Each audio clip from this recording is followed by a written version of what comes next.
teu pai militar, tu tinha 2 irmãos mais velhos, e como é que foi a rigidez da infância e tal? Já riu, então, como é que foi isso? Meu pai militar, minha mãe professora. Pois é. O regime militar sempre exige muita dedicação e disciplina. E na minha casa era assim. Por isso que eu também tenho muita disciplina na minha vida. Porque pelo fato, né, de meu pai sempre estar cobrando a disciplina, a ética, o respeito pelas pessoas, a gente levou isso também para a nossa vida pessoal. Todos os meus irmãos são assim.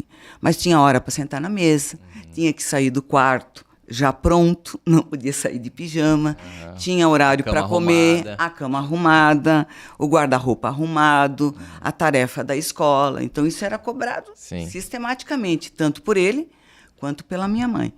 Então a gente cresceu nisso. Foi bom ou ruim? Um lado eu acho que exigiu um pouco mais da gente, porque faltou um pouco de liberdade. Mas também nos levou para um bom caminho, né? E também Coisas que tu leva até hoje, que tu traz até hoje, ou teve, tipo assim, agora tu já não arruma mais tanta cama, tu já tá um pouco mais tranquila? O Décio sofre um pouco. Eu acho que a organização facilita a vida. Sim. Né? Então a vida toda foi assim, então eu acho que a organização facilita muito a vida. A gente mantém isso. Isso também tenho passado para os meus filhos. Alguns obedecem, outros não. Mas cada um tem o seu jeito de ser, também não dá para exigir. Claro. Mas pelo menos o respeito às pessoas, a ética, né? Isso eles têm levado e é importante. E essa questão, tu falou, a gente não tinha tanta liberdade, assim, né? Era mais também com relação a sair, porque daí tu, né, começou a ser, né, a crescer, adolescente e tal, queria sair. Teu pai te prendia, assim, um pouquinho? A irreverência da juventude, que às vezes há um conflito entre os pais e os jovens. Quando a gente diz isso, é que meu pai me levava para o carnaval e minhas irmãs... E ficava lá num baile de carnaval esperando a gente. De monitor. Levava pra festinha e ficava no carro esperando a gente. Então não tinha como não fugir desse regime, né? Então o que eu digo de liberdade é isso. Era muito controlada a nossa liberdade. Tinha horário para chegar em casa, tinha horário para sair de casa. E era cobrado o horário. Sim. Quando eu cheguei aqui, eu cheguei no horário. Sim, não, tu visse alguém que atrasou a gente. Tranquilo. Então, o horário, para mim, é muito importante. Não gosto de esperar, mas também não deixo ninguém esperar, porque eu acho que isso também é uma forma de respeito com as pessoas. Senão o teu tempo acaba sendo mais importante que o do outro, e o que de fato não é, né? Quando a gente se atrasa, a gente acaba passando a mensagem de que o nosso tempo, que o outro pode esperar, que o outro não tem o que fazer, né? Então acho que isso é bem importante, eu também prezo muito pelo respeito. Meu pai não era foi soldado, foi cabo e tal, mas não seguiu a carreira, mas ele aprendeu. Até hoje ele fala sobre isso também. Quando eu falo também da liberdade, dessa questão do carnaval, da festinha que eles traziam, também acho que era uma preocupação dos pais, né? Preocupação com as filhas e com os meninos também, mas sempre teve essa preocupação. Eu vivi num tempo que a gente ainda brincava na rua, que a gente brincava com a vizinhança. Então, os nossos amigos eram da vizinhança também, a gente saía junto.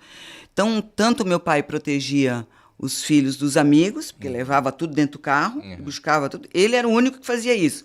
Então, era o coordenador ali do galera. Do quarteirão, né? Sim. Então, todo mundo, quando passava para ele, olha, lá tem... E ele, por ser uma pessoa, né, mais séria, assim, ele também tinha um respeito. Todo mundo, o seu Osni, o seu Osni, a dona Otília. Então...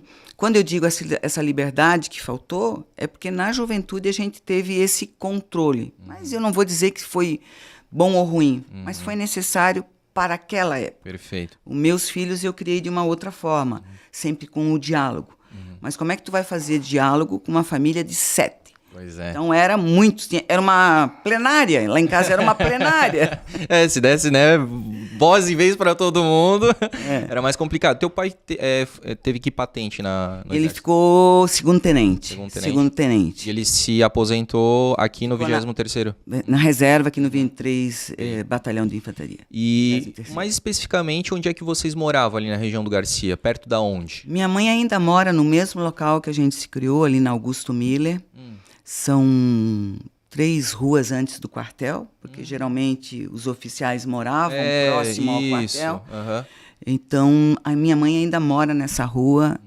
O meu pai faleceu num acidente em 1989. Minha mãe criou, né? A gente já estava quase todos grandes, né? Só tinha uma irmã em casa ainda, de 12 anos, que é a Rúbia. Mas ela deu continuidade à vida dela e... Esse acidente foi automobilístico? Foi um acidente no trevo entre Jaraguá do Sul e Guaramirim ali. Nesse acidente também estava o meu irmão, de 31 anos na época, e um sobrinho meu de 8 anos, mas faleceu os dois nesse acidente de trânsito. Teu pai e o teu irmão? Meu pai e meu irmão. Poxa. Isso também causa um baque forte. Um baque forte na família. Imagina. Né? Porque ele era, com todo respeito à minha mãe, mas ele era o nosso porto seguro. Algum problema, a gente estava lá com o pai, né? Sempre nos apoiando ali, dando aquela segurança que ele sempre deu, né? Sim. Mas independente de... Quantos anos, Ana? Eu já tinha 25 anos, já estava estudando em Itajaí, né, na faculdade.